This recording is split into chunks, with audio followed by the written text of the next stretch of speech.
एक बार एक बिच्छू और सांप दरिया के किनारे मिले। दोनों के बीच एक अजीब सी समस्या शुरू हुई। बिच्छू को दरिया पार करना था, लेकिन वो तैर नहीं सकता था, इसलिए उसने सांप से मदद मांगी। सांप ने कहा, अगर मैंने तुम्हें अपनी पीठ पर बिठा लिया तो तुम मुझे डंक मार दोगे। बिच्छू ने जवाब दिया, अगर मैंने तुम्हें डंक मारा तो हम दोनों दरिया में डूब जाएंगे। ये बात सुनकर सांप मान गया और बिच्छू को अपनी पीठ पर बिठाकर तैरने लगा। रास्ते में बिच्छू ने अचानक सांप को डंक मार दिया। सांप ने दर्द से कहा, तुमने मुझे क्यों डंक मारा? अब तो हम दोनों डूब जाएंगे। बिच्छू ने मजबूरी से कहा, मुझे माफ कर दो, ये मेरी फितरत है।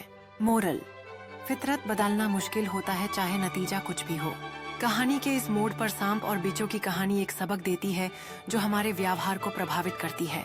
जब हम अपनी फितरत के खिलाफ जाते हैं, कभी कभी उसका नतीजा हमें भारी पड़ सकता है।